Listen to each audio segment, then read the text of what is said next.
He's the only one that meets the furries full on. As a donkey, he seduces the Queen of Fairy. Now think about that. 3 years before this play was written, Spencer wrote a play called The Fairy Queen, in which Virginia was identified as Queen Elizabeth. Here's Shakespeare putting the Queen of Fairies in bed with a donkey, and nobody cuts his head off. Beautifully done. How did he do it? Read the play how he does it. Is he like the Joker? Not. In this way, he is the Joker, yes. Yes. And he inhabits this. He's the most unformed of the mechanicals. Yeah. When they start to choose the parts, they say, we need a lion. I can be a lion, he wants to be the lion. And then they want the criminals. I can be the lover, I've got the lover's voice. And then they say, well, we need a Thisbe. Oh, I can be the little girl. I can be the sweetest little girl.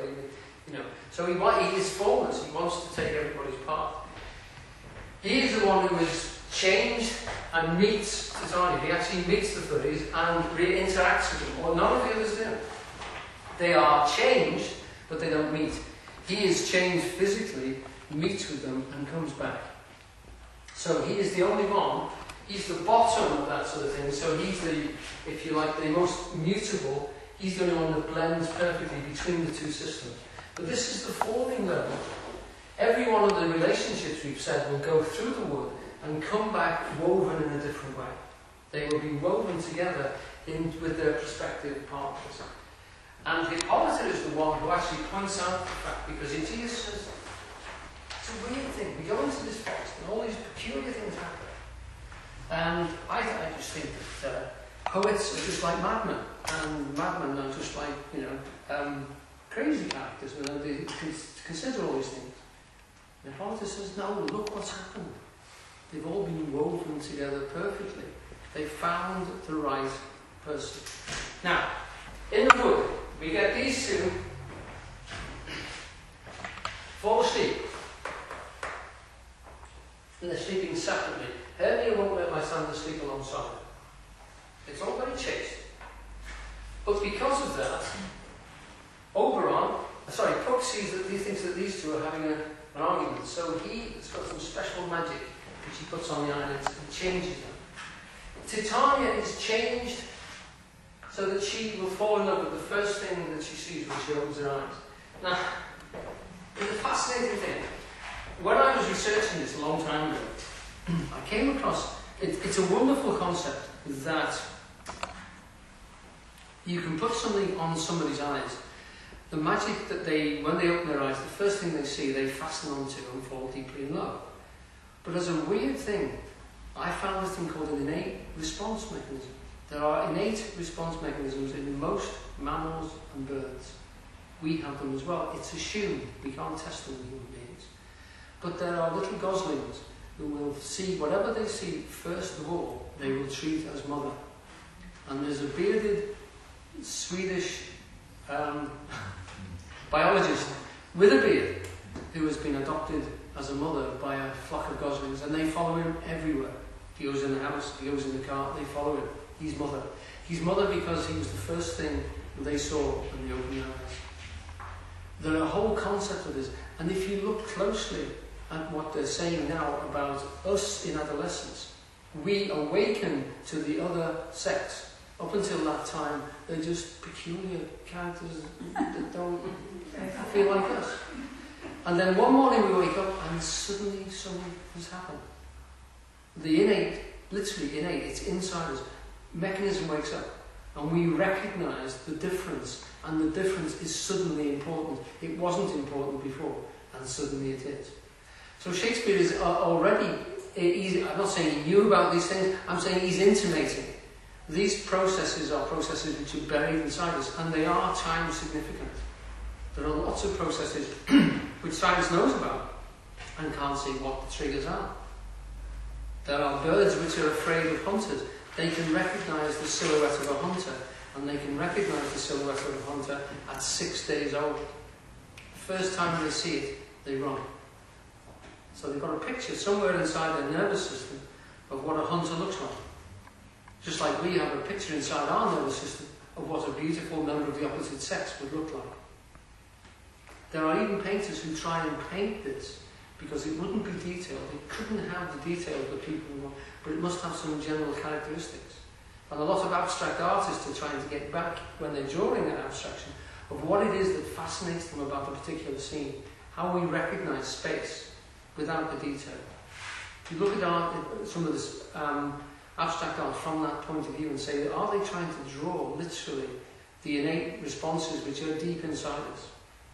I think some of them, if you look at some of Bacon's paintings, for instance, they're incredibly vicious and brutal. And yet if you analyse them, what has he actually painted? But the imagery that comes out of that, when you look at them, is instinctive, as far as I'm concerned. So these response mechanisms are inside it. So even the flight of fancy, like the magic potion which is put on ice, which transforms Lysander and Demetrius so that they both fall in love with Helen, is important. Now this change has a significance for Hermia. Suddenly, instead of being the girl that everybody wants to marry, she's suddenly the girl that nobody wants to marry.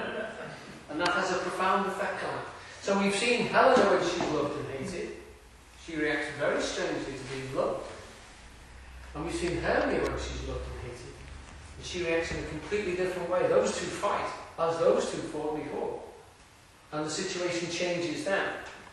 So they weave back together. At the end of the play, by the way, these are the only two who are still magically held together. His eyes are not antidoted, shall we say, or released from their fixation. So those two are still in love by magic potion. Shakespeare uses the word doting. When he uses the word doting in Midsummer, he means fantasy. They're captured by fantasy. Titania says she dotes on Bottom when he's an ass. And Lysander says that Helena dotes on Demetrius. We would say she fancies him, she's captivated by him. But we don't feel that it's a permanent relationship. It'll do. She used to talk about falling in love. Yes, trapped by it. Yeah. Whereas we see, even in that little clip, we saw Lysander talking to Hermia in a very loving way. We understood that there was a feeling there between them that we never see between Helena and Demetrius. And that sorts themselves out in the wood. They find the right partner for their level.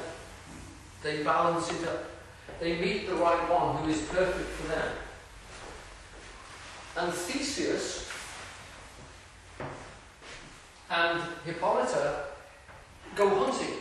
Now here we have got this Diana Artemis story again. She's the huntress with the hounds, and she's out with Theseus on the May morning, as they say. They're out, the youngsters are out maying, as it's called, although it's midsummer, so it should be June. And they're actually floating through the forest when they come across the lovers all together, all rewoven in their relationships.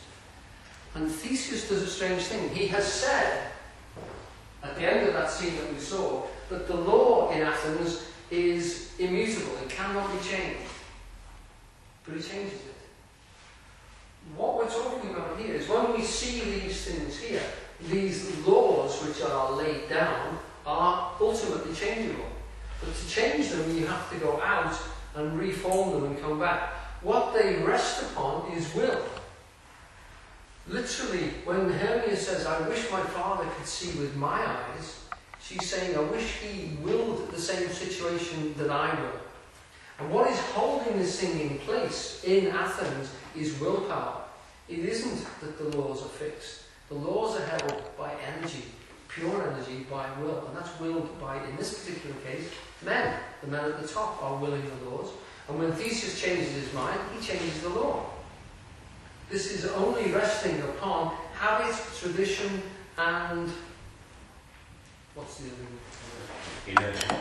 Yes, inertia is that it's not the word I was looking for, but inertia is the one that ultimately captures it.